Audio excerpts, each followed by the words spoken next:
بسم الله الرحمن الرحيم يسبح لله ما في السماوات وما في الأرض له الملك وله الحمد وهو على كل شيء قدير هو الذي خلقكم فمنكم كافر ومنكم مؤمن والله بما تعملون بصير خلق السماوات والأرض بالحق وصوركم فأحسن صوركم وإليه المصير يعلم ما في السماوات والأرض ويعلم ما تسرون وما تعلنون والله عليم بذات الصدور. In the name of Allah, the most gracious, the most merciful. Whatever is in the heavens and whatever is on the earth glorifies Allah. His is the dominion, and to him belong all praises and thanks, and he is able to do all things. It is he who created you, and some of you are disbelievers, and some of you are believers, and Allah is all-seer of what you do. He has created the heavens and the earth with truth, and he shaped you and made your shapes goodly, and to him is the final return.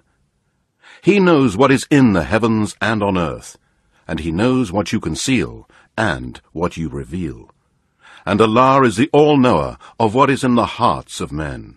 ألم يأتكم نبأ الذين كفروا من قبل فذاقوا وبال أمرهم ولهم عذاب أليم ذلك بأنه كانت تأتيهم رسلهم بالبينات فقالوا أبشر يهدوننا فكفروا وتولوا واستغنى الله والله غني حميد. Has the news not reached you of those who disbelieved before?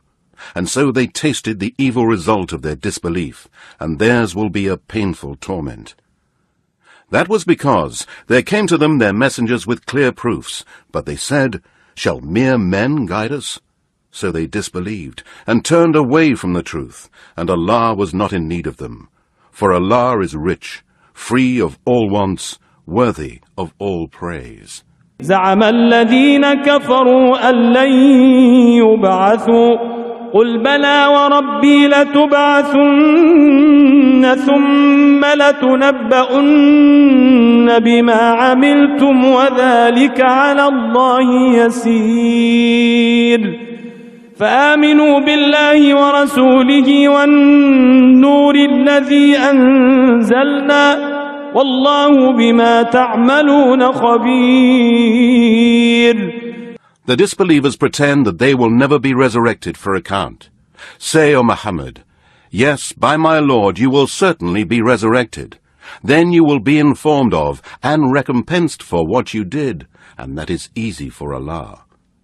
Therefore, believe in Allah and His Messenger, and in the light which we have sent down, and Allah is all aware of what you do. يوم يجمعكم ليوم الجمع ذلك يوم التغابن ومن يؤمن بالله ويعمل صالحا يكفر عنه سيئاته ويدخله جنات تجري من تحتها الأنهار خالدين فيها أبدا ذلك الفوز العظيم والذين كفروا وكذبوا بآياتنا أولئك أصحاب النار خالدين فيها وبئس المصير. And remember the day when He will gather you all on the day of gathering. That will be the day of mutual loss and gain. And whoever believes in Allah and performs righteous good deeds, He will remit from him his sins, and will admit him to gardens under which rivers flow to dwell there forever.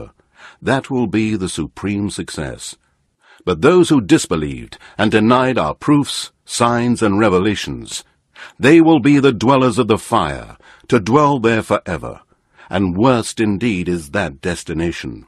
ما أصاب من مصيبة إلا بإذن الله ومن يؤمن بالله يهد قلبه والله بكل شيء عليم وأطيعوا الله وأطيعوا الرسول فإن توليتم فإنما على رسولنا البلاغ المبين. No calamity can occur except with the leave of Allah, and whoever believes in Allah, He guides his heart to the true faith with certainty, and Allah is the all-knower of everything. Obey Allah, and obey His Messenger, but if you turn away, then the duty of our Messenger is only to convey the message clearly. الله لا إله إلا هو وعلى الله فليتوكل المؤمنون. يا أيها الذين آمنوا إن من أزواجكم وأولادكم عدوا لكم فاحذروهم وإن تعفوا وتصفحوا وتغفروا فإن الله غفور رحيم. Allah. None has the right to be worshipped but He. And in Allah, therefore, let the believers put their trust. O you who believe! Surely among your wives and your children there are enemies for you. Therefore beware of them. But if you pardon them and overlook and forgive their faults, then surely Allah is oft forgiving, most merciful. إنما أموالكم وأولادكم فتنة والله عنده أجر عظيم فاتقوا الله ما استطعتم واسمعوا وأطيعوا وأنفقوا خيرا لأنفسكم ومن يوق شح نفسه فأولئك هم المفلحون. إن تقرضوا الله قرضا حسنا يضاعفه لكم ويغفر لكم والله شكور حليم عالم الغيب والشهادة العزيز الحكيم. Your wealth and your children are only a trial, but Allah, with Him, is a great reward.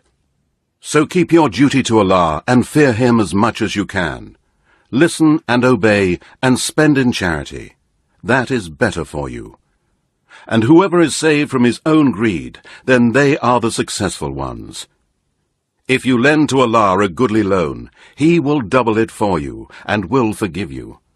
And Allah is most ready to appreciate and to reward, the most forbearing, all-knower of the unseen and seen, the Almighty, the All-Wise. صدق الله العلي العظيم.